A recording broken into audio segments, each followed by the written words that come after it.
Welcome to steno dictation. अगर आप हमारे चैनल पर नए हैं तो हमारे चैनल को सब्सक्राइब करें और बेल आइकन ज़रूर दबाएं।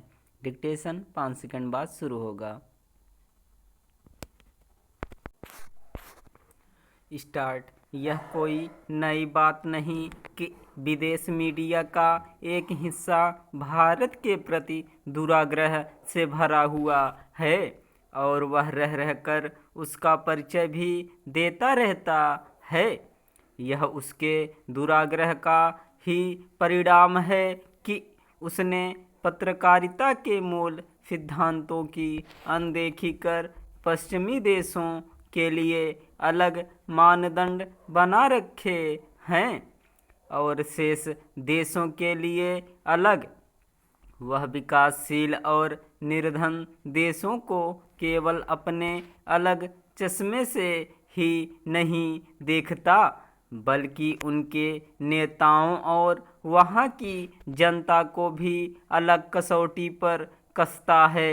इसका ताज़ा प्रमाण है बीबीसी की प्रधानमंत्री नरेंद्र मोदी पर केंद्रित डॉक्यूमेंट्री। उसकी विषय वस्तु इस कदर दुराग्रही और पक्षपाती है कि पहली नज़र में ही पता चल जाता है कि उसका उद्देश्य नरेंद्र मोदी के साथ भारतीय शासन प्रणाली और न्यायपालिका को मलिन करना एवं उसे नीचा दिखाना है।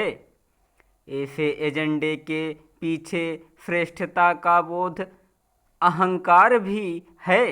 बीबीसी और अन्य पश्चिमी मीडिया माध्यम इस अहंकार का प्रदर्शन करते ही रहते हैं। हाल के समय उन्होंने कोरोना संकट और फिर यूक्रेन युद्ध के समय अपने इसी अहंकार का प्रदर्शन इतनी बेशर्मी से किया कि वे स्वयं ही बेनकाब हो गए। इस पर आश्चर्य नहीं कि बीबीसी की डॉक्यूमेंट्री पर न केवल ब्रिटिश प्रधानमंत्री ने असहमति जताई बल्कि वहाँ के एक सांसद ने भी इस मीडिया संस्थान को खरी खरी सुनाते हुए कहा कि उसने अपनी पक्षपातपूर्ण रिपोर्टिंग से लोकतांत्रिक रूप से निर्वाचित भारत के प्रधानमंत्री, भारतीय पुलिस और न्यायपालिका की भी बेइज्जती की है। यह अच्छा हुआ कि भारतीय विदेश मंत्रालय के प्रवक्ता ने इस डॉक्यूमेंट्री को दुष्प्रचार का हिस्सा और औपनिवेशिक मानसिकता का पर्याय करार दिया। बीबीसी ने जानबूझकर इसकी अनदेखी करना पसंद किया कि गुजरात दंगों की गहन जांच सुप्रीम कोर्ट की निगरानी वाले एक विशेष जांच दल ने की थी।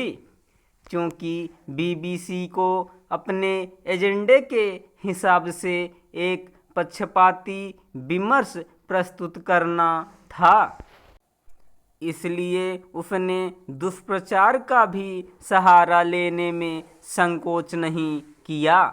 जिस मानसिकता से बीबीसी ग्रस्त है उससे ही पश्चिम के अन्य मीडिया माध्यम, चूँकि वे अपना दुराग्रह नहीं छोड़ पा रहे हैं, इसलिए उन्हें भारत और इस जैसे देश में खोट ही खोट दिखता है।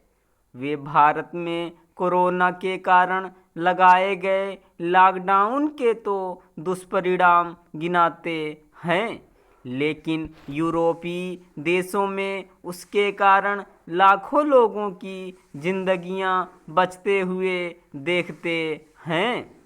इसी तरह वे भारत में कोरोना के कारण मरे लोगों के साव दिखाते हैं और यूरोप अमेरिका में कोरोना से मचे हाहाकार से मुंह मोड़ लेते हैं।